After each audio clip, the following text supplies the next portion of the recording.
Assalamualaikum warahmatullahi wabarakatuh. Halo, semuanya, pernahkah kamu bertanya-tanya, apa yang terjadi di balik bintang-bintang? Atau bagaimana jika semut bisa bicara dan pohon bisa mendengar? Dunia sebelum tidur adalah dunia yang berbeda. Di sini, semua mungkin terjadi. Jadi tutup mata perlahan, biarkan Bunda akan membawakan cerita ini untuk menuntunmu ke negeri imajinasi, tempat semua keajaiban dimulai. Mari kita mulai ceritanya. Bodyguard sederhana asal Indonesia ini beruntung nikahi artis papan atas asal Jerman. Namaku Febriawan, biasa dipanggil Awan. Lahir dan besar di Solo, Indonesia. Kehidupan masa kecilku sederhana, seperti kebanyakan anak kampung lainnya. Aku bukan lulusan universitas luar negeri atau anak orang kaya. Tapi aku punya satu hal yang selalu aku pegang, disiplin. Dan itulah yang membawaku ke Jerman, bekerja sebagai bodyguard pribadi seorang artis terkenal dunia bernama Christian Paul, atau yang biasa dipanggil Christy. Awalnya kupikir pekerjaan ini akan seperti tugas pengamanan biasa, menjaga jarak, waspada, dan tak banyak bicara. Tapi aku keliru. Christy bukan seperti artis yang kutonton di televisi, yang tinggi hati atau banyak aturan. Dia justru ramah, senang bercanda, dan terlalu santai untuk ukuran publik figur sekelasnya. Pertemuan pertamaku dengan Christy terjadi di sebuah studio TV di Berlin. Saat itu, aku hanya berdiri kaku di sudut ruangan, memakai setelan hitam dan earphone kecil di telinga. Ia datang dengan gaun putih panjang dan senyuman cerah, menyalamiku seperti, aku ini orang penting. Padahal, aku cuma bodyguard pengganti, karena orang sebelumnya sakit mendadak. Awan ya, katanya, menatapku sambil menurunkan kacamata hitamnya ke ujung hidung. Aku mengangguk. Iya, Miss, saya yang ditugaskan mulai hari ini. Jangan terlalu kaku, panggil saya Christy. Itu pertama kalinya aku merasa pekerjaan ini bakal berbeda. Hari-hariku mulai berubah. Aku harus mengiringi Christy ke banyak tempat. Syuting, pemotretan, acara gala, hingga belanja di mall. Yang paling membuatku canggung adalah saat dia berjalan di tengah kerumunan fans dan tiba-tiba menggamit lenganku seolah-olah kami pasangan. Katanya itu supaya fans tak terlalu agresif. Tapi bagiku, itu seperti dipaksa masuk ke dunia yang bukan milikku. Puncaknya terjadi saat kami sedang berada di sebuah pusat perbelanjaan mewah di Berlin. Saat itu, kerumunan fans menyerbu dari segala arah. Christy spontan menarikku lebih dekat, memeluk lengan kiriku erat-erat sambil tertawa kecil.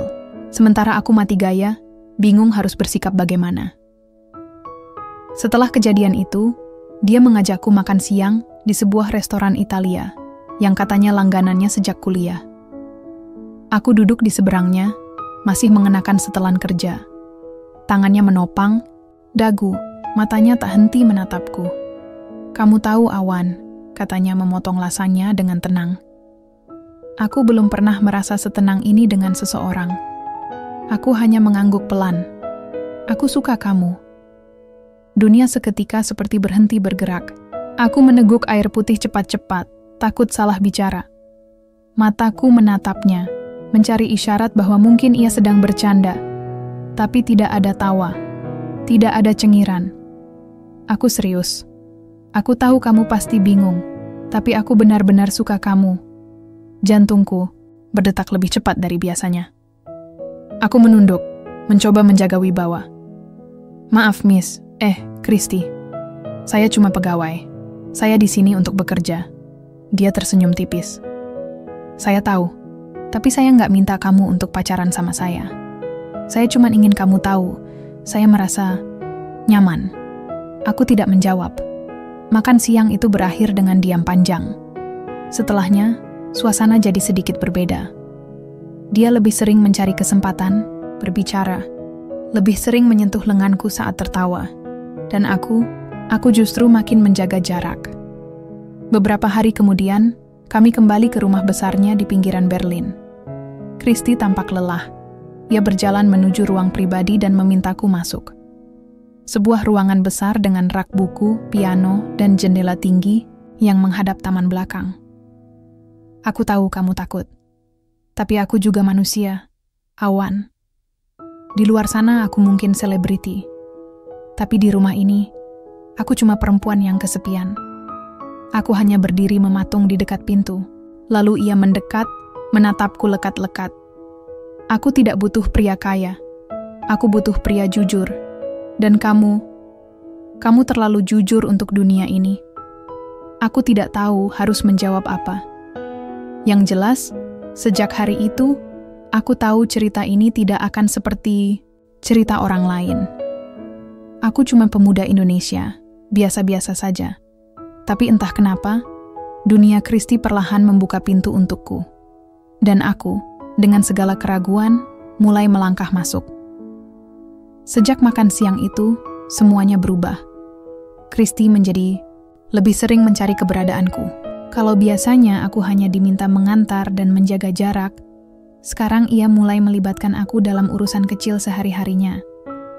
Menanyakan pendapatku tentang pakaian yang akan dipakai ke gala dinner, meminta ditemani saat jogging pagi, bahkan memintaku memilihkan makanan saat sarapan.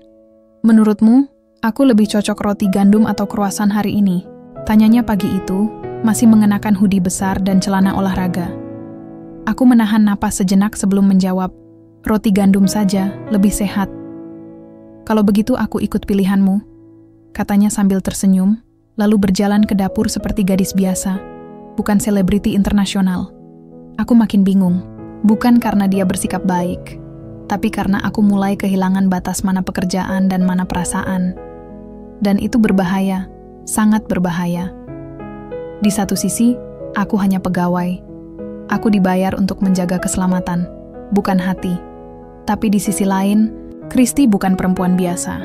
Ia cantik, pintar, dan meski punya dunia glamor, ia tetap punya sisi manusiawi yang membuat siapapun bisa jatuh hati padanya. Satu malam, setelah pulang dari acara premier filmnya, Kristi memintaku tinggal lebih lama di ruang pribadinya. Ia duduk di sofa panjang, melepaskan sepatu hak tingginya sambil memijat pelipis. Hari ini melelahkan, katanya. Aku berdiri di sudut ruangan, masih dalam mode kerja. Tangan menyilang di depan, mata waspada. Bisa saya bantu siapkan teh? Hangat, ia menatapku sebentar, lalu mengangguk. Tolong Awan, aku melangkah ke dapur kecil di pojok ruangan, menyiapkan teh kamomil yang biasa diminumnya. Saat kuberikan cangkir itu, tangannya menyentuh jariku beberapa detik lebih lama dari seharusnya. Terima kasih, bisiknya pelan. Aku mengangguk singkat, kembali ke posisiku. Tapi Kristi tidak membiarkanku berdiri lama. Duduklah, aku nggak akan marah. Aku capek lihat kamu berdiri terus. Aku ragu-ragu, tapi akhirnya duduk di ujung sofa. Masih menjaga jarak, masih memasang tembok. Tapi tembok itu mulai retak perlahan. Kamu pernah pacaran Awan? Tanyanya tiba-tiba. Aku terdiam. Sebentar, pernah, tapi sudah lama. Kenapa putus? Dia menikah dengan orang lain. Kristi mengangguk pelan. Kamu tahu, aku juga pernah diselingkuhi. Aku menoleh. Serius? Ia tersenyum pahit. Aku ini artis. Banyak yang suka karena tampang, uang, atau popularitas. Tapi saat aku sakit atau capek, mereka pergi. Aku tidak menjawab. Rasanya aneh mendengar seorang bintang sekelas dia berbagi luka seperti itu. Tapi entah kenapa, aku merasa kami ada di dunia yang sama malam itu. Sama-sama terluka. Sama-sama sepi. Kalau aku menikah nanti, katanya, menatap lurus ke depan. Aku ingin suamiku bukan dari dunia ini. Aku menelan ludah. Dunia ini, dunia artis, dunia kamera, dunia plastik. Kristi menoleh padaku. Aku ingin suamiku seperti kamu. Seseorang yang diam-diam, ada di belakang, menjaga tanpa harus terlihat. Aku langsung berdiri. Kristi, saya ini cuman... Ia memotong cepat. Kamu bukan cuma. Jangan pernah rendahkan dirimu. Aku menunduk. Saya takut hubungan ini membuat saya kehilangan pekerjaan. Dan kamu kehilangan Citra. Kalau kamu kehilangan pekerjaan, Aku bisa mencarikan pekerjaan lain. Kalau aku kehilangan Citra, aku bisa mulai dari nol. Tapi kalau aku kehilanganmu, Awan, aku mungkin nggak bisa berdiri lagi.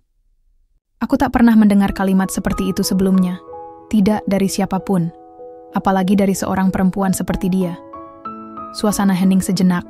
Lalu, ia berdiri, berjalan ke arahku, dan berkata pelan, "Kamu masih belum percaya bahwa aku serius, ya?" Aku hanya bisa mengangguk pelan, maka biar waktu yang menjawabnya. Keesokan harinya, aku sengaja meminta cuti sehari, dengan alasan keluarga di Indonesia sedang sakit. Aku butuh waktu untuk berpikir. Aku pergi ke apartemen kecil yang kusewa di pinggir kota, duduk seharian, tanpa menyentuh ponsel. Kupikir, menjauh bisa membuatku jernih, tapi justru sebaliknya. Setiap jam, bayangan Kristi terus datang, senyumnya, sorot matanya, ucapannya, dan untuk pertama kalinya, aku merasa rindu. Aku kembali ke rumah Kristi setelah 1 hari penuh menghilang. Rasanya seperti habis menyeberangi lautan batin sendiri.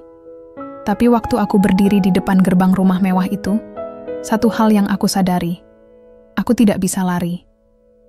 Bukan karena pekerjaanku, tapi karena hatiku sudah terlalu dekat untuk ditarik mundur. Kristi menyambutku dengan wajah datar, tidak seperti biasanya. Tidak ada senyum, tidak juga nada bicara manja. Ia hanya berkata pelan, "Kita perlu bicara." Kami duduk di ruang tamu, ruangan dengan jendela besar yang menghadap taman belakang. Ia menyilangkan kaki, memakai kaos putih dan celana jeans. Wajahnya tanpa make up, tapi tetap saja cantik. Aku duduk berhadapan, menatap meja kayu di antara kami. "Kamu menghilang tanpa kabar," katanya. "Kenapa?"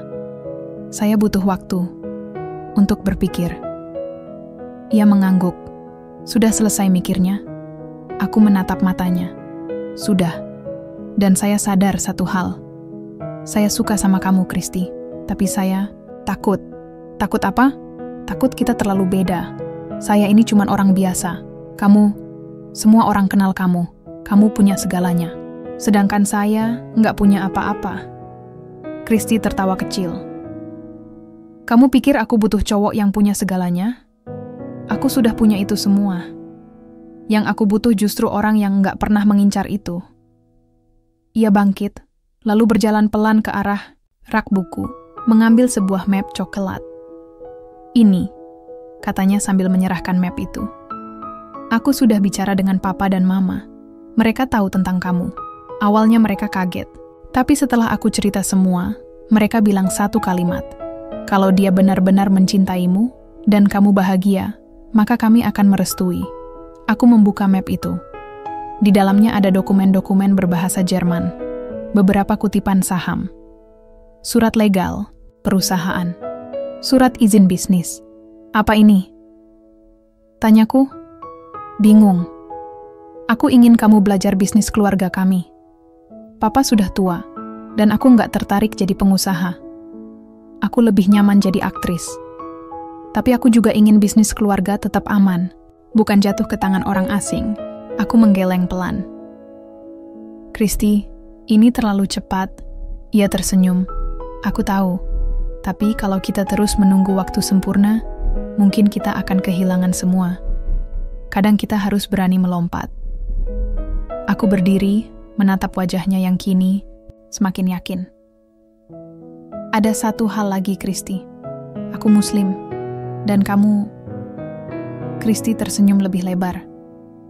"Aku tahu, dan aku sudah belajar diam-diam selama 2 bulan terakhir. Aku punya guru mengaji online, dari Indonesia juga. Aku belum sempurna, tapi aku ingin mengenal lebih jauh. Aku terpaku. Tak menyangka semua ini sudah direncanakannya dalam diam. Sementara aku sibuk dengan ketakutan, dia sudah menyiapkan jalan. Maukah kamu menikah denganku, Awan?" Pertanyaan itu keluar begitu saja dari mulutnya, tanpa ragu, tanpa jeda. Aku tidak langsung menjawab. Tapi aku tahu, jawaban itu sudah ada di dalam dadaku sejak lama. Aku hanya perlu keberanian untuk mengucapkannya. 2 bulan setelahnya, kami menikah secara sederhana di rumah Kristi. Hanya beberapa kerabat dekat dan sahabat yang hadir. Tidak ada pesta besar, tidak ada media. Ia menolak semuanya. Cukup aku, kamu, dan Allah yang tahu ini awal yang suci. Katanya malam sebelum pernikahan. Setelah itu, hidupku berubah total. Dari seorang bodyguard menjadi suami dari artis papan atas Jerman. Dari hanya menjaga pintu, belakang. Kini aku diminta duduk di ruang rapat, mempelajari bisnis tekstil milik ayahnya Christy. Tentu saja aku canggung di awal. Dunia itu bukan milikku. Tapi aku belajar. Siang malam. Kadang sampai tertidur di meja kerja, ditemani Christy, yang membawakan secangkir teh dan memijat bahuku. Aku nggak minta kamu jadi sempurna. Aku cuma minta kamu mau berjuang bersamaku. Katanya tiap kali aku merasa lelah. Kami pindah ke rumah yang lebih sederhana di pinggiran kota. Christy yang meminta. Aku ingin anak kita tumbuh dengan kesederhanaan. Biar mereka tahu dunia itu luas, bukan hanya karpet merah dan lampu sorot. 2 tahun kemudian, anak pertama kami lahir. Laki-laki. Kami beri nama Raihan. 3 tahun setelah itu, lahirlah anak kedua, perempuan, namanya Naila. Raihan tumbuh jadi anak yang cerdas dan penuh rasa ingin tahu. Saat usianya menginjak 12 tahun, ia mulai mengikuti kelas bisnis dan ikut rapat kecil bersama kakeknya. Semua orang bilang, ia mewarisi otak bisnis keluarga. Dan aku, mantan bodyguard dari Indonesia, kini berdiri di tengah semua ini. Bukan sebagai penonton, tapi bagian dari cerita. Sudah hampir 3 tahun sejak aku memulai hidup baru sebagai suami Christy. Hari-hariku tak lagi dipenuhi agenda menjaga keamanan artis, tapi justru menghadiri rapat manajemen, mengurus jalur distribusi, dan mendalami laporan keuangan.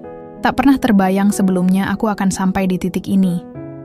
Kadang rasanya seperti mimpi, tapi yang namanya hidup tidak pernah benar-benar tenang.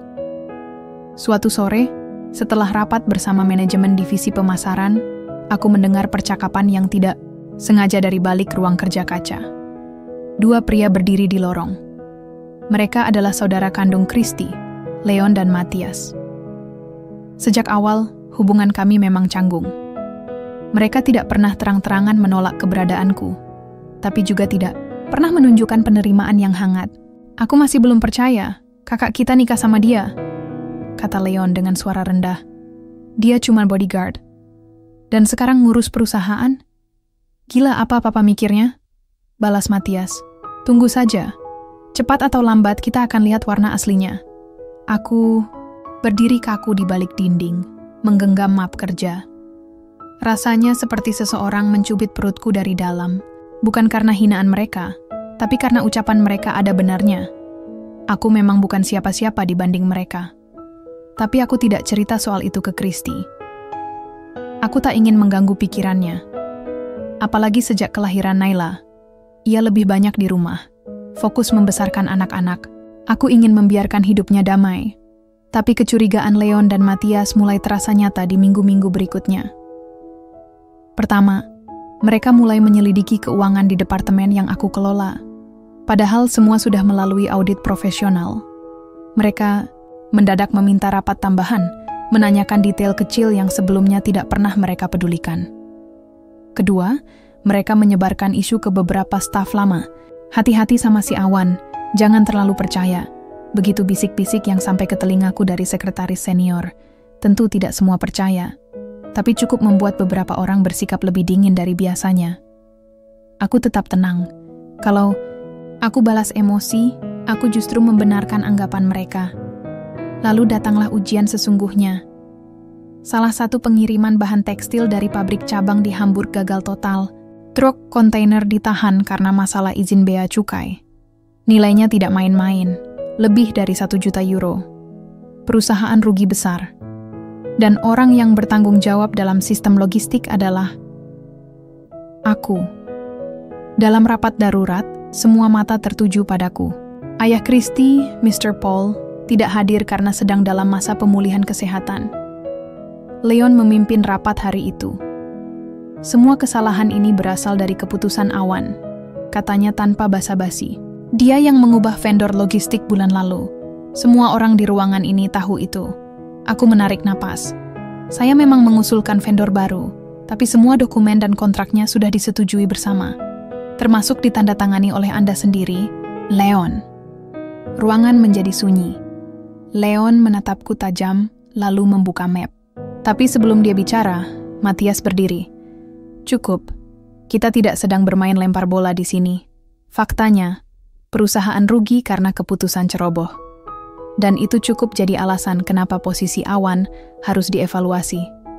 Semua diam. Aku tahu, ini bukan hanya tentang pengiriman yang gagal. Ini soal mereka mencari celah untuk menyingkirkanku. Kristi yang selama ini diam, akhirnya angkat suara. Kalau kita bicara soal kesalahan, kita harus adil. Awan memang mengusulkan vendor baru, tapi dokumen lengkap. Sistem kita yang tidak mendeteksi adanya celah di perusahaan pengangkutan. Jadi salah siapa? Matias mengangkat bahu. Kami tidak bilang dia penipu. Tapi perusahaan ini bukan tempat belajar. Apalagi dengan modal cinta doang. Kristi menatapku. Tatapan itu penuh keyakinan. Lalu dia berdiri dan menatap semua yang ada di ruangan. Aku tahu kalian tidak pernah benar-benar menerima Awan. Tapi kalau kalian kira dia bisa dihancurkan hanya dengan satu insiden logistik, maka kalian salah. Dia bisa saja jatuh, tapi dia akan bangkit. Dan aku akan berdiri di sampingnya. Aku menunduk. Dada rasanya penuh, bukan karena sedih, tapi karena perasaan dihargai oleh orang yang mencintaiku sepenuh hati. Setelah rapat itu, aku tidak langsung pulang. Aku pergi ke pabrik pusat dan berbicara langsung dengan tim lapangan. Malam itu aku tinggal di sana, memastikan semua jalur pengiriman diperiksa ulang. 3 hari kemudian, kami berhasil mengembalikan jalur distribusi dengan vendor baru yang lebih kuat dan kredibel. Mr. Paul memanggilku ke rumahnya. Ia duduk di kursi roda, mengenakan selimut tebal. "Kamu tahu," katanya, "kalau aku dulu menolak pernikahan kalian. Tapi hari ini, aku tahu kenapa Kristi memilihmu. Kamu tidak lari. Kamu berdiri ketika badai datang. Itu pemimpin yang sesungguhnya. Aku hanya menunduk. Tidak ada kata-kata. Hanya rasa lega. Namanya Raihan, anak pertama kami. Lahir saat musim dingin menutupi kota dengan salju yang tebal. Waktu itu, aku bahkan masih belajar mengurus bisnis ayah Kristi. Tapi ketika mendengar tangisnya untuk pertama kali, semua beban di kepala mendadak lenyap. Seperti dunia berhenti sebentar untuk memperkenalkanku pada sesuatu yang lebih besar dari ambisi. Menjadi ayah. Seiring waktu, Raihan tumbuh jadi anak yang berbeda. Ia cepat belajar. Umur 7 tahun, dia sudah lancar 3 bahasa. Jerman, Inggris, dan Indonesia. Umur 10, dia sudah ikut pelatihan coding anak-anak. Bukan hanya pintar, tapi juga berani tampil. Saat sekolah mengadakan pentas presentasi proyek bisnis mini, dia satu-satunya yang menjual produk hasil kreasinya, dompet lipat dari bahan daur ulang dan laku keras. Aku dan Kristi sering saling pandang di meja makan, heran sendiri dengan anak ini. Tapi di balik bangga, aku juga mulai merasa khawatir. Karena setiap kali dia mendapat pujian, sorot matanya berubah. Ada sesuatu di sana yang mengingatkanku pada Leon dan Matias. Kesombongan yang tumbuh diam-diam. Dan itu lebih berbahaya dari sekadar nilai buruk di sekolah. Suatu malam, aku memergoki Raihan sedang membentak pembantu rumah tangga kami. Hanya karena bajunya tidak disetrika sesuai lipatan yang dia suka. "Apa kamu pikir kamu bisa seenaknya bicara seperti itu ke orang lain?" Tanyaku tegas malam itu. Raihan mendongak. "Tapi dia memang salah, Pak. Orang yang salah tetap harus diperlakukan dengan hormat. Kamu bukan siapa-siapa kalau tidak bisa menghargai orang kecil." Dia terdiam. Tapi aku tahu itu belum cukup. Malam itu, setelah dia tidur, aku dan Kristi bicara serius. Kita tidak bisa membiarkan dia tumbuh jadi orang yang merasa dirinya selalu di atas hanya karena dia anak kita, kataku. Kristi mengangguk. Aku tahu. Kadang aku juga takut. Lingkungan ini terlalu mudah bikin anak merasa istimewa. 3 bulan kemudian, aku ambil keputusan yang mengejutkan semua orang. termasuk Raihan sendiri. Aku kirim dia ke Indonesia, ke rumah orang tuaku di Solo, selama 2 bulan liburan sekolah. Untuk apa, Pak? Sekolah libur, teman-teman ke Swiss, ke Jepang, protesnya. Karena kamu perlu belajar cara jadi manusia biasa dulu, sebelum kamu jadi orang besar. Kristi sempat ragu. Tapi setelah aku jelaskan semuanya, ia setuju. Aku ingin Raihan merasakan apa yang pernah aku rasakan dulu, bahwa hidup tidak selalu datang dengan supir pribadi, rumah bertingkat, dan orang yang siap membantu. Di Solo, dia tidur di kamar sempit berisi kipas angin tua. Bukan Aceh, dia ikut neneknya ke pasar subuh, ikut kakeknya ke ladang sebentar. Awalnya dia marah, tapi seminggu kemudian dia mulai berubah. Dia kirim pesan lewat ponsel. Pa, kenapa dulu Papa bisa hidup di sini dan tetap kuat? Aku bahkan enggak kuat 2 hari awal. Aku jawab, karena Papa belajar dari kecil bahwa kerja keras itu lebih penting dari kenyamanan. 2 tahun kemudian, Raihan kembali ke Jerman dan masuk sekolah bisnis swasta. Kali ini, dia tidak membanggakan kehebatannya. Dia diam, banyak mendengar. Bahkan guru-gurunya bilang, dia jadi pribadi yang dewasa. Di usia 19 tahun, Raihan memenangkan kompetisi startup se-Jerman dengan ide sederhana, platform digital yang menghubungkan UMKM lokal dengan pasar luar negeri. Saat diminta berpidato, dia naik ke panggung dengan setelan sederhana, rambut disisir rapi. Orang tua saya tidak mengajari saya menjadi sukses, katanya di depan ratusan penonton. Mereka mengajari saya menjadi berguna. Kristi menggenggam tanganku saat menonton siaran langsungnya di layar TV rumah. Aku hanya menatap layar dan tersenyum. Suatu hari Raihan datang ke kantorku. Sudah lama sejak dia duduk di ruangan ini. Sekarang, dia datang dengan ide. Menggabungkan unit bisnis digital keluarga dengan startupnya. Kalau Papa izinkan, aku ingin bawa perusahaan ini ke arah yang lebih ramah teknologi, tanpa menghilangkan akar tradisinya. Aku tidak langsung jawab, tapi aku tatap matanya lama-lama. Sudah tidak ada lagi sorot angkuh di sana. Yang ada hanya semangat dan hormat. Aku setuju, tapi ada satu syarat. Apa itu? Jangan lupa dari mana kamu berasal. Sekali kamu lupa, semua ini tidak akan ada artinya. Dia mengangguk. Aku janji, Pa. Dan saat dia keluar dari ruangan itu, aku tahu, anak lelaki yang dulu kutimang dalam pelukanku, kini telah tumbuh menjadi seseorang yang lebih baik dariku. Namanya Helmut Krauss. Salah satu direktur senior yang sudah lebih dari 20 tahun bekerja bersama ayah Kristi. Wajahnya tenang, suara lembut, tapi sejak awal aku sudah bisa merasakan sesuatu yang ganjil. Dia terlalu ramah, terlalu sering tersenyum saat bicara tentang hal-hal serius. Dan orang seperti itu biasanya tidak tulus. Helmut tidak langsung menunjukkan taringnya. Selama 2 tahun sejak aku ditunjuk mengurus sebagian bisnis keluarga, dia tetap tampak biasa saja, bahkan kadang memberi masukan. Tapi diam-diam dia sedang membangun kerajaannya sendiri, memakai perusahaan untuk keuntungan pribadinya, memalsukan laporan, menekan vendor. Dan semua itu tidak ada yang tahu, sampai aku sendiri yang mencium kejanggalan dari laporan keuangan triwulan. Hari itu, aku duduk di ruang kerja, menatap angka-angka yang tidak masuk akal. Laporan dari tim keuangan menunjukkan pengeluaran besar untuk pengadaan mesin baru. Tapi saat aku cek ke lapangan, mesin itu tidak pernah dikirim. Aku datangi langsung kantor Helmut, membawa dokumen cetakan. Pak Helmut, boleh saya tahu ini pembelian mesin dari perusahaan fiktif ini maksudnya apa? Dia tidak terlihat panik, bahkan menarik nafas panjang sebelum menjawab. Itu kesalahan administrasi, sudah saya perbaiki, tenang saja Awan. Tapi aku tahu itu bohong, karena saat aku periksa kembali seminggu kemudian, tidak ada perbaikan, apapun. Aku kumpulkan bukti diam-diam.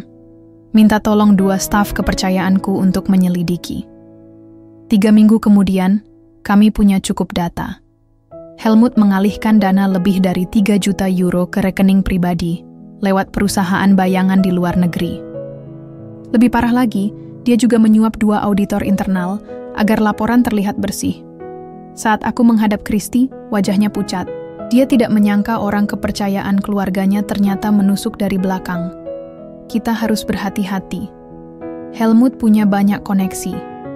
Dia bisa melawan, ucapnya pelan. Tapi aku sudah putuskan. Kalau tidak ada yang berani menghentikannya, maka akulah yang harus melakukannya. Hari pemanggilan direksi besar diadakan seminggu kemudian. Semua berkumpul di ruang rapat pusat. Ruangan itu biasanya jadi tempat diskusi santai, tapi kali ini terasa tegang. Suasana dingin. Tatapan mata saling mengawasi. Di ujung meja, Helmut duduk santai, mengenakan jas biru tua, seolah tidak terjadi apa-apa. Aku berdiri, memegang folder biru berisi semua bukti. Sebelum kita mulai agenda hari ini, saya ingin menyampaikan temuan penting terkait laporan keuangan. Helmut mengangkat alis, lalu tersenyum tipis. Saya memiliki bukti penyelewengan dana perusahaan oleh salah satu direktur senior. Bukti ini mencakup transfer rekening fiktif, pembelian palsu, dan penyuapan auditor. Semua mata mulai menatap Helmut, tapi dia tetap tenang. "Siapa yang Anda tuduh, Awan?" Tanyanya dingin. Aku buka folder itu dan lemparkan satu berkas ke meja. "Anda." Detik berikutnya, ruangan berubah gaduh. Beberapa direktur berdiri. Helmut tertawa pelan. "Omong, kosong. Kamu pikir semua orang di ruangan ini akan percaya sama seorang mantan bodyguard yang baru 2 tahun duduk di sini?" Christy berdiri. "Saya percaya pada Awan. Dan saya punya bukti tambahan yang sudah dia tunjukkan pada saya." Helmut mulai kehilangan kendali. Suaranya meninggi. Ia menuduhku menjebaknya. Mengaku bahwa semua ini konspirasi untuk menyingkirkannya.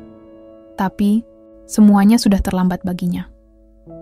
Tim hukum perusahaan yang sudah kami libatkan diam-diam masuk ke ruang rapat membawa dokumen panggilan.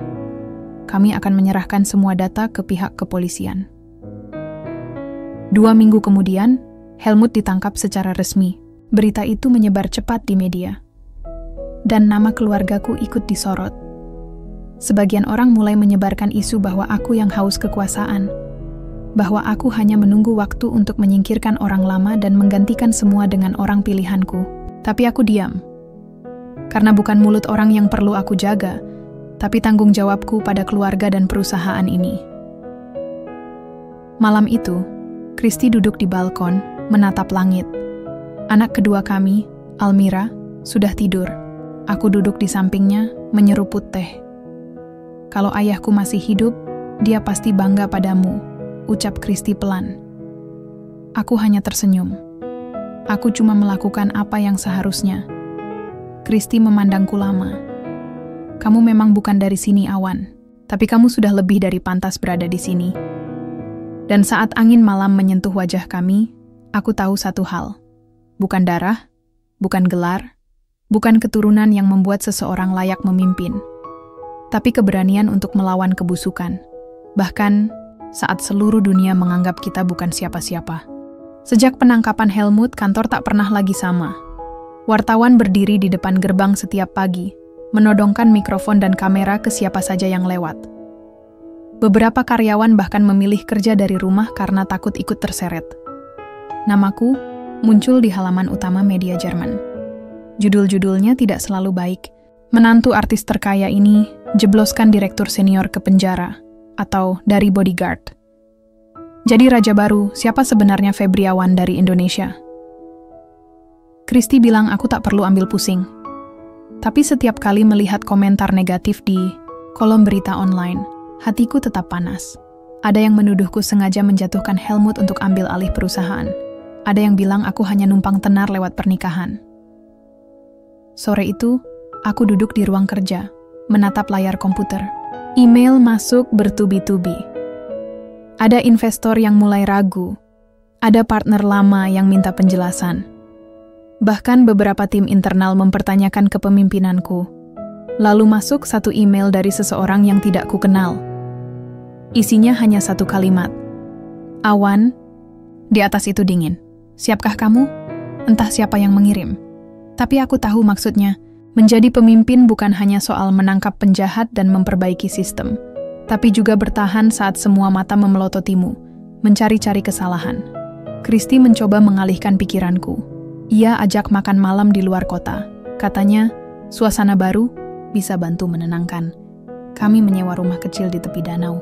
Anak-anak ikut, tapi lebih sibuk bermain di taman daripada mendengarkan percakapan kami. Di meja makan, Kristi meletakkan ponsel dan menatapku serius. Dulu, waktu aku masih sibuk syuting, aku selalu dikejar gosip. Disangka punya hubungan gelap, dituduh pakai narkoba, macam-macam. Tapi aku tetap bertahan, karena aku tahu siapa diriku. Aku angguk pelan. Aku tahu, Kristi pernah melewati badai besar juga. Sekarang giliran kamu, Awan. Bukan cuma sebagai direktur, tapi juga sebagai suami, sebagai ayah, sebagai pria yang menjaga keluarga ini tetap utuh. Aku tidak menjawab, tapi malam itu aku sadar satu hal.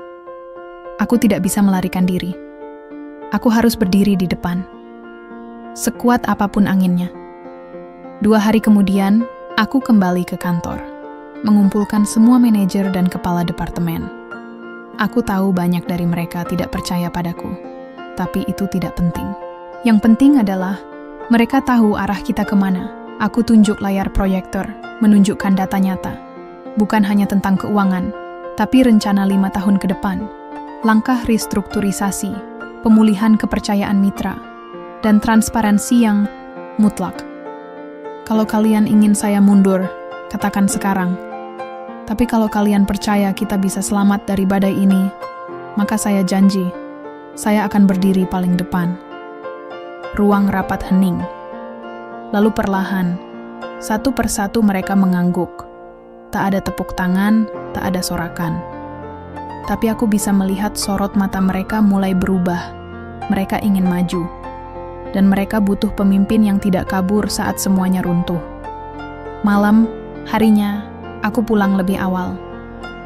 Kristi duduk di ruang tengah, menidurkan Almira. Di sisi lain ruangan, anak pertama kami, Adam, sedang membaca buku ekonomi. Umurnya baru 11 tahun, tapi sudah sangat serius dengan masa depannya. Aku duduk di sebelahnya. Ia semenelena terlalu bertanya, "Papa kenapa sih bisa jadi bos? Padahal dulu kerja jaga orang, kan?" Aku tersenyum. Karena papa belajar. Karena papa enggak lari waktu banyak orang nyalahin. Adam mengangguk, lalu kembali membaca. Saat aku memandangnya, aku sadar. Janji bukan hanya pada perusahaan atau publik. Tapi janji terbesar ada pada keluarga ini. Pada anak-anak yang melihat apapun yang kulakukan. Pada istriku yang berdiri di sampingku tanpa pernah ragu. Beberapa minggu setelahnya media mulai mereda. Perusahaan kembali berjalan normal, bahkan saham kami mulai naik lagi. Beberapa investor yang sempat ragu, kini ingin menambah modal. Saat itu aku tidak merasa menang, aku hanya merasa lega.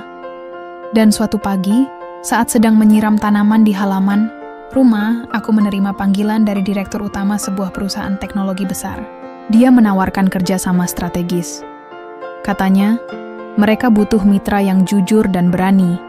Aku tidak langsung jawab, hanya tersenyum sambil menatap pohon kecil di ujung taman. Pohon yang baru kami tanam saat Almira lahir. Sekarang daunnya sudah mulai rimbun podet di dunia ini. Tidak semua orang suka kalau kita naik ke atas. Tapi bukan tugas kita menyenangkan semua orang. Tugas kita hanya satu. Jangan khianati kepercayaan orang-orang yang benar-benar mencintai kita. Dan aku akan terus pegang janji itu. Hari itu, aku berdiri di ruang tunggu Bandara Tegel, Berlin, sambil sesekali melihat ke layar kedatangan. Jantungku berdetak lebih cepat dari biasanya. Sudah 5 tahun aku tinggal di Jerman, dan ini kali pertama keluargaku datang berkunjung. Pesawat dari Jakarta sudah mendarat. Beberapa penumpang keluar satu persatu. Lalu, dari kejauhan, aku melihat sosok ibu yang kurindukan. Mengenakan jilbab, merah tua dan jaket tebal yang jelas terlalu kebesaran untuknya. Di sebelahnya, bapak berjalan sambil menggendong ransel butut kesayangannya.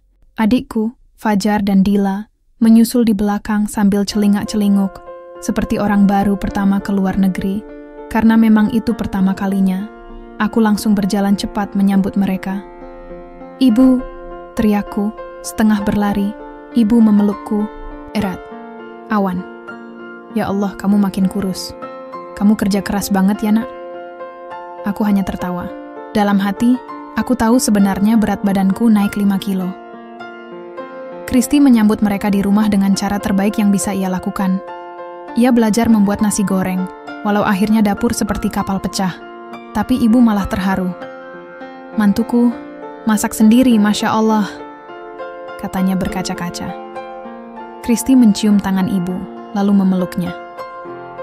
"Saya beruntung bisa jadi bagian keluarga ini, Bu." Malam itu rumah terasa hangat. Kami duduk di ruang tengah, saling bercerita. Fajar penasaran bagaimana rasanya menjaga artis. Dila terus memfoto setiap sudut rumah sambil bilang, "Kayak di film, Bang." Tapi bukan soal rumah besar atau mobil mewah yang membuat mereka terkesan. Saat Adam membawa buku tulisannya dan minta diajari bahasa Indonesia, ibu menangis. "Kamu ajari anak-anakmu bahasa kita, Awan?"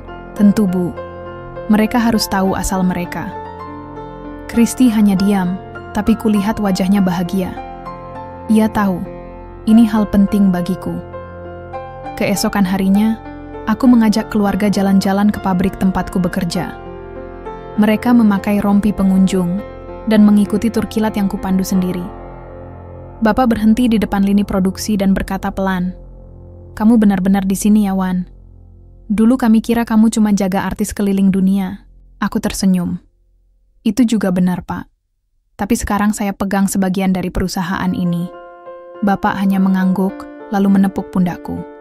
Dalam mobil pulang, Bapak berkata, "Awan, hidup ini kadang muter-muter. Tapi asal kita jujur, kita bakal sampai juga ke tempat yang benar." Aku tak menjawab. Kata-kata Bapak menancap dalam. Malam itu, ibu masuk ke kamar saat aku sedang menidurkan Almira. Ia duduk di sisi ranjang, memperhatikan cucunya tidur, lalu berkata, "Ibu enggak pernah nyangka kamu nikah sama bule. Tapi ibu juga enggak pernah nyangka kamu bisa bahagiakan dia sebesar ini." Aku menghela napas. "Aku pun enggak nyangka, Bu. Semua ini seperti mimpi." Ibu tersenyum. "Jangan lupa pulang. Rumah di kampung enggak mewah, tapi isinya doa semua." Seminggu kemudian, saat mengantar mereka ke bandara, suasana haru tak terhindarkan. Fajar dan Dila sibuk membeli oleh-oleh di duty free, sementara ibu dan bapak duduk bersamaku dan Kristi. "Ibu doain kalian terus," ujar bapak sambil menggenggam tanganku. Kristi mencium tangan ibu dan bapak. "Kami juga akan sering ke Indonesia, Pak, Bu. Saya mau lihat tempat Awan dibesarkan." Setelah mereka masuk ke gerbang keberangkatan, aku berdiri cukup lama, menatap ke arah dalam. Kristi memeluk lenganku. "Rumahmu sederhana, tapi aku bisa merasakan cinta yang sangat dalam di sana." Aku menoleh padanya. "Dan aku ingin anak-anak, kita tahu, cinta bukan soal ukuran rumah, tapi siapa yang tinggal di dalamnya." Kristi mencium pipiku pelan. Tak perlu banyak kata, kami sama-sama mengerti. Beberapa hari setelah kepergian keluargaku, aku membuka koper yang ibu tinggalkan. Di dalamnya ada beberapa bungkus rempah, kain batik, dan 1 toples kue kering. Tapi di dasar koper, tersembunyi 1 amplop. Isinya selembar, surat dengan tulisan tangan. "Ibu, Awan sayang kamu sudah sejauh ini. Tapi ibu tahu, kamu tetap anak kampung kita. Jangan lupa salat. Jangan lupa pulang. Dunia boleh memanggilmu direktur, suami artis, atau apa saja. Tapi bagiku, kamu tetap anakku. Salam, rindu dari rumah kecil kita, Ibu." Air mataku menetes tanpa bisa ditahan. Hari itu aku tahu, aku sudah membangun rumah besar di negeri orang.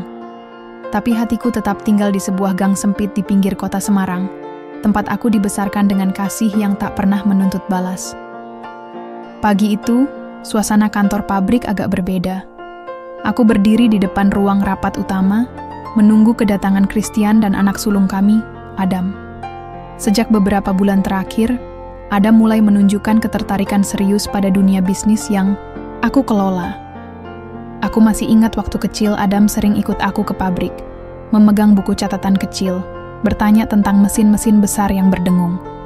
Kini, dia sudah duduk di bangku universitas, jurusan manajemen bisnis, dan mulai ikut rapat bersama aku.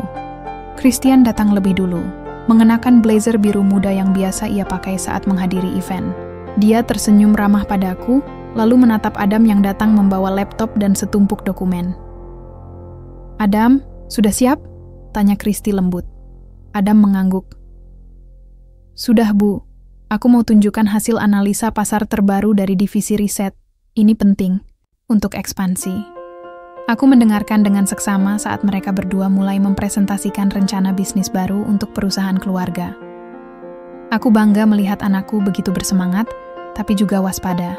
Bisnis ini bukan hanya soal angka, tapi soal menjaga nama baik keluarga dan amanah yang diberikan orang tua Christy. Di sela rapat, aku sempat menarik Adam ke samping. "Nak, kamu tahu, pekerjaan ini berat. Kadang kamu harus bertemu orang yang tidak selalu ingin kebaikan kita." Adam menatapku serius. "Ayah, aku siap. Aku ingin belajar dan melanjutkan ini semua dengan cara yang benar." Aku mengangguk pelan. "Itu yang paling penting. Jangan sampai karena nafsu bisnis, kita lupa prinsip." Adam tersenyum dan menggenggam tanganku sebentar. "Aku janji, Ayah." Setelah rapat selesai, aku dan Christy berjalan keluar bersama. Kami membicarakan anak-anak, pekerjaan, dan masa depan. Christy berkata, "Kadang aku khawatir Adam terlalu muda untuk beban besar ini, tapi aku percaya kalian berdua bisa saling menguatkan." Aku memandangnya. Kita memang harus saling percaya.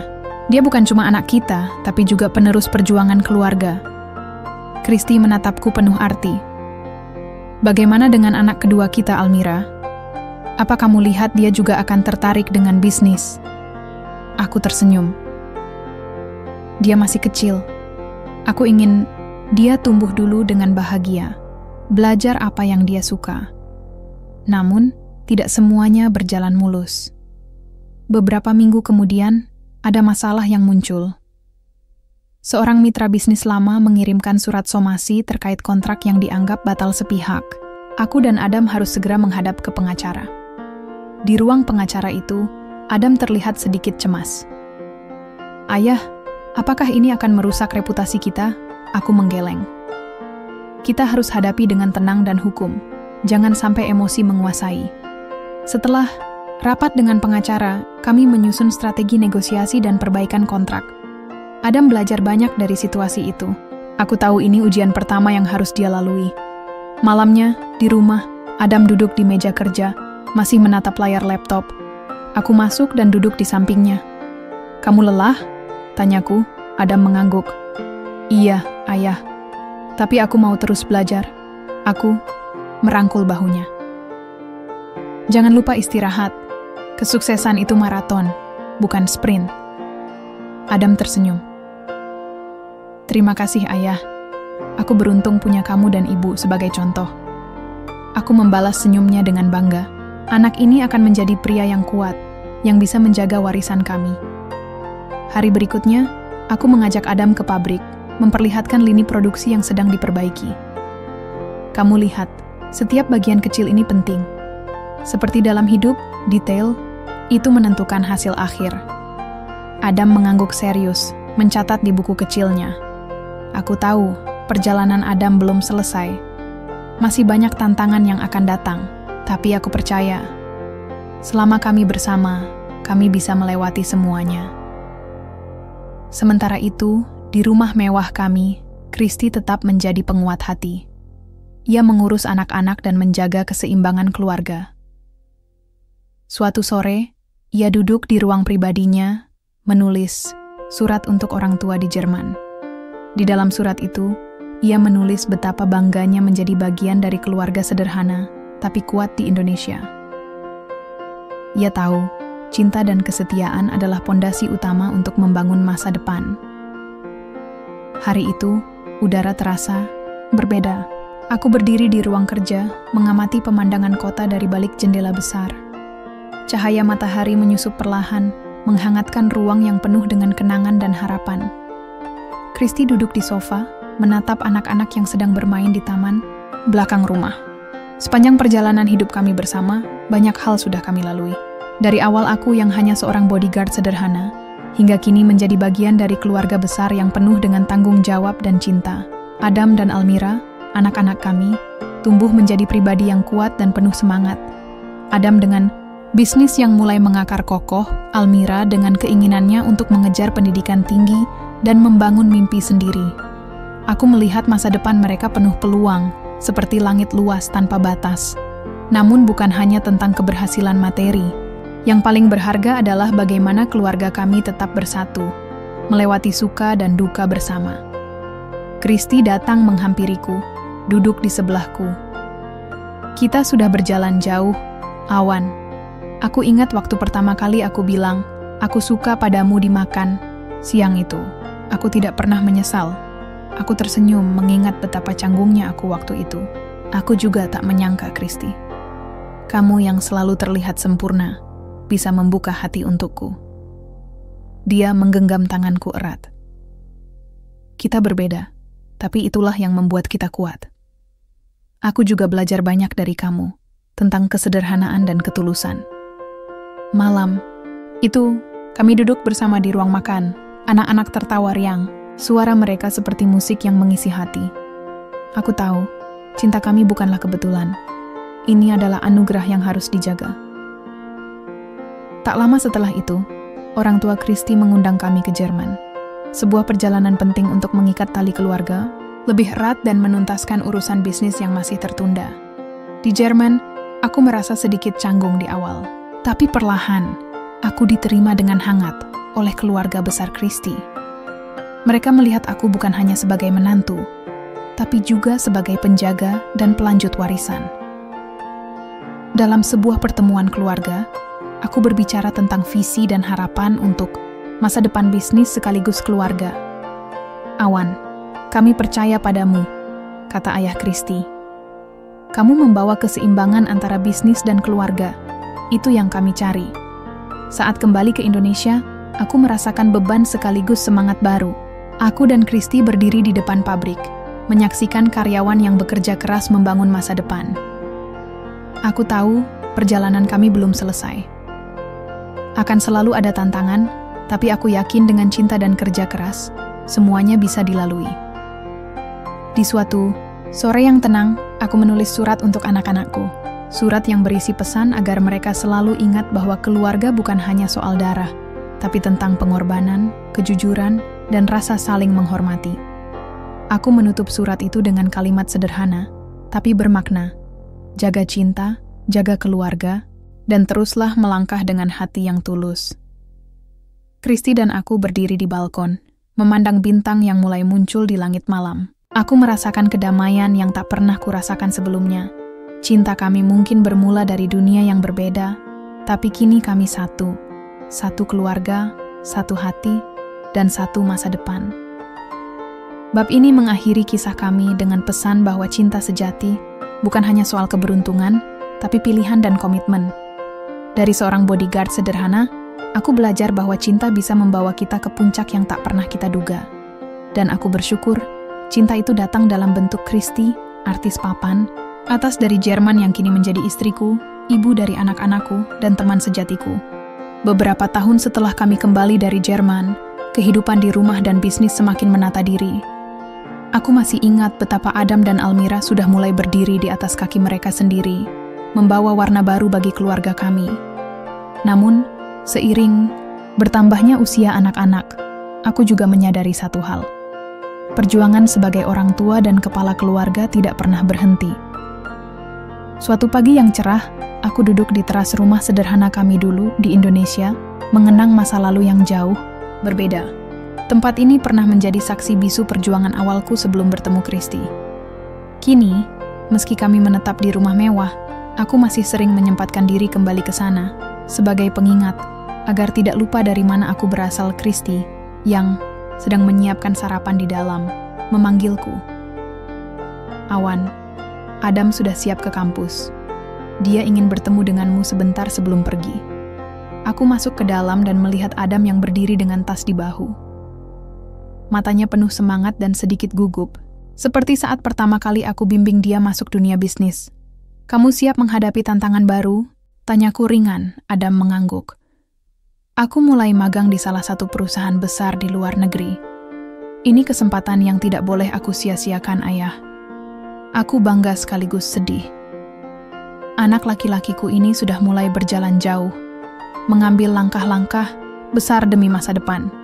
Tapi aku tahu, di balik semua itu ada tanggung jawab besar yang kami wariskan padanya. Sore harinya, aku dan Kristi duduk di ruang keluarga. Almira, yang kini mulai mengejar minatnya di bidang seni, tengah sibuk dengan sketsa-sketsa dan ide-ide kreatif. Kadang aku merasa betapa beragamnya bakat dan mimpi anak-anak kami. Kristi tersenyum melihat Almira. Aku harap mereka tidak kehilangan jati diri di tengah tekanan dunia ini. Aku mengangguk. Mereka harus tetap menjadi diri sendiri. Kita hanya membimbing, bukan memaksa. Kristi menggenggam tanganku. Kita sudah melakukan yang terbaik. Aku bersyukur kamu selalu di sini, menjadi sandaran bagi keluarga ini. Namun, di balik kebahagiaan, ada pula tantangan yang datang tanpa diundang. Bisnis yang selama ini aku kelola bersama Adam mulai menghadapi persaingan ketat.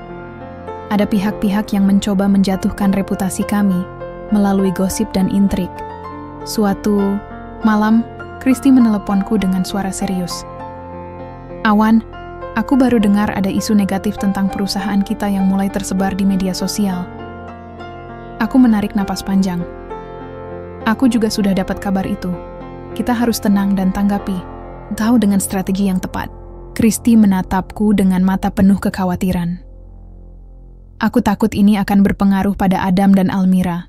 Aku meyakinkannya. Kita akan hadapi ini bersama. Tidak ada yang lebih penting daripada keluarga kita. Keesokan harinya, aku mengajak Adam dan beberapa manajer inti untuk rapat mendesak. Kami membahas langkah mitigasi krisis dan memperkuat komunikasi dengan publik. Adam tampil penuh percaya diri. Kita harus jujur dan terbuka. Kalau memang ada kesalahan, kita akui dan perbaiki. Itu lebih baik daripada menutup-nutupi. Aku bangga pada pemikiran anakku. Ini tanda dia benar-benar siap meneruskan perjuangan keluarga. Di tengah kesibukan itu, aku selalu berusaha menyempatkan waktu untuk Kristi. Kami kembali menghidupkan rutinitas kecil yang dulu sering kami lakukan, seperti jalan pagi dan makan malam sederhana. Kadang aku lupa, di tengah hiruk-pikuk ini, yang paling kita butuhkan hanya waktu bersama, ujar Kristi satu malam. Aku menggenggam tangannya erat. Benar, keluarga adalah tempat kita kembali. Waktu terus berjalan. Suatu hari, aku mendapati Almira sedang berbicara dengan teman-temannya tentang mimpi besar yang ingin ia wujudkan. Aku duduk dekat dan bertanya, "Apa yang kamu bayangkan, Nak?" Almira tersenyum. "Aku ingin membuka galeri seni dan sekolah seni. Aku ingin memberi ruang bagi anak-anak muda untuk berkarya." Aku terdiam sejenak. "Itu cita-cita mulia. Kamu harus kejar dengan sepenuh hati." Kristi ikut menyemangati. "Kami selalu dukung kamu, Almira." Malam itu aku menatap bintang dari balkon rumah. Rasanya seperti waktu berputar, membawa aku kembali ke titik awal saat aku bertemu Kristi. Dari bodyguard sederhana hingga menjadi kepala keluarga yang bertanggung jawab atas warisan besar. Aku tahu, ini bukan akhir perjalanan. Tapi aku yakin, selama cinta dan komitmen tetap ada, masa depan akan selalu cerah. Waktu terus bergulir dengan cepat. Kehidupan kami seperti sungai yang mengalir deras, membawa suka dan duka dalam satu aliran. Setelah melewati berbagai tantangan, bersama, aku menyadari bahwa setiap keputusan yang diambil bisa mengubah arah masa depan. Suatu pagi, aku menerima telepon dari seorang pengacara keluarga Kristi di Jerman. Suaranya tenang, tapi jelas ada ketegangan di balik kata-katanya. "Pak Awan, kami harus segera membicarakan warisan dan pembagian saham perusahaan. Ada beberapa pihak keluarga yang mulai meragukan kemampuan Anda untuk memimpin." Aku menghela, napas panjang. Sejak awal, aku memang sadar tidak semua pihak menyukai keberadaanku. Namun, mendengar langsung seperti ini membuat hatiku sedikit terguncang. Aku duduk di ruang kerja, menatap berkas-berkas yang dikirimkan. Beberapa surat wasiat dan dokumen bisnis yang harus kami putuskan bersama. Kristi datang dan duduk di sebelahku. "Kita harus hadapi ini bersama, Awan. Aku percaya kamu mampu." Aku mengangguk. Ini bukan soal aku atau kamu. Ini tentang keluarga kita dan masa depan anak-anak. Hari-hari berikutnya dipenuhi dengan rapat dan diskusi yang intens. Aku dan Adam berusaha menyusun strategi agar bisnis tetap berjalan lancar, sambil menjaga hubungan baik dengan semua pihak keluarga. Namun, ada tekanan yang datang bukan hanya dari luar, tapi juga dari dalam. Adik-adik Christy mulai muncul dengan tuntutan dan keinginan mereka sendiri yang kadang bertentangan. Suatu sore, Christy bercerita dengan nada lelah. Kadang aku merasa terjebak di tengah perselisihan keluarga ini. Aku ingin semua berjalan, damai, tapi mereka sulit diajak kompromi. Aku memegang tangannya. Kita harus sabar dan terus berusaha mencari jalan tengah.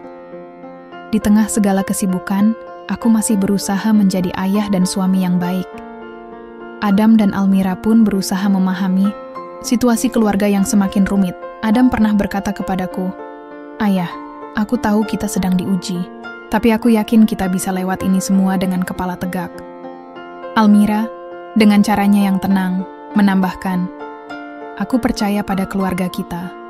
Aku akan selalu dukung kalian." Suatu malam, aku dan Christy duduk di balkon rumah, menatap langit yang penuh bintang. "Awan, kamu tahu? Aku dulu pernah takut kehilangan semua ini, termasuk kamu." Aku tersenyum dan menjawab, "Aku juga, tapi kita sudah buktikan bahwa cinta dan kerja keras bisa mengalahkan segala rintangan." Christy memelukku erat. "Terima kasih sudah menjadi kekuatanku. Setelah melewati masa-masa sulit, akhirnya kami berhasil mencapai kesepakatan dengan keluarga besar. Semua pihak setuju untuk mendukung kepemimpinan Adam dan aku dalam menjalankan bisnis, dengan Christy sebagai penengah dan penguat. Sebuah pesta kecil diadakan untuk merayakan kebersamaan itu. Anak-anak dan keluarga besar berkumpul, tawa dan harapan kembali mengisi ruangan. Dalam hati, aku berjanji untuk terus menjaga warisan ini, bukan hanya berupa bisnis, tapi juga nilai-nilai cinta, kesetiaan, dan kebersamaan. Karena pada akhirnya, keluarga adalah tempat di mana kita menemukan kekuatan sejati. Hari itu, aku duduk di ruang kerja dengan secangkir kopi di tangan. Pikiranku melayang jauh ke masa-masa awal ketika aku masih menjadi bodyguard sederhana, tanpa bayangan akan membawa keluarga kecilku ke puncak kehidupan seperti sekarang. Christy datang membawa surat dari kantor pengadilan Jerman. Surat itu menegaskan bahwa semua masalah warisan telah diselesaikan dengan damai. Aku meletakkan surat itu di meja dan menatapnya dengan rasa lega. "Kita sudah melewati semuanya, Awan," ujar Christy sambil duduk di sebelahku. Matanya lembut, tapi penuh makna. Aku mengangguk pelan. Ini bukan akhir, tapi awal dari sesuatu yang lebih baik. Waktu berlalu, dan anak-anak kami tumbuh menjadi pribadi yang luar biasa. Adam, dengan segala ketekunannya, berhasil membawa bisnis keluarga ke tingkat yang lebih tinggi. Tidak hanya di Indonesia, tapi juga di pasar internasional. Almira, dengan jiwa seni dan kelembutannya, membuka galeri seni yang menjadi tempat berkumpul para seniman muda. Dia berhasil menunjukkan bahwa bisnis dan seni bisa berjalan beriringan. Di tengah kesibukan kami, Christy dan aku tak lupa untuk terus menjaga ikatan keluarga. Kami tahu, kebahagiaan bukan hanya soal kesuksesan materi, tapi tentang cinta yang saling melengkapi. Suatu sore, aku mengajak Christy berjalan-jalan di taman kota. Kami duduk di bangku, melihat anak-anak kecil bermain dengan riang. Christy menggenggam tanganku erat. "Awan, aku bersyukur kamu datang ke hidupku. Kamu lebih dari sekadar bodyguard. Mu adalah kekuatanku, sahabatku, dan cinta sejatiku." Aku tersenyum. "Dan kamu adalah alasan aku berjuang setiap hari." Malam itu, kami duduk bersama di teras rumah, membiarkan angin malam menyejukkan hati. Aku tahu, perjalanan kami tidak selalu mudah, tapi kami selalu punya satu sama lain. Dan itu sudah lebih dari cukup. Kisah kami mungkin sederhana, tapi penuh makna. Seorang bodyguard dari Indonesia yang beruntung menikahi artis papan atas asal Jerman, melewati ujian dan rintangan, hingga membangun keluarga yang kuat dan harmonis.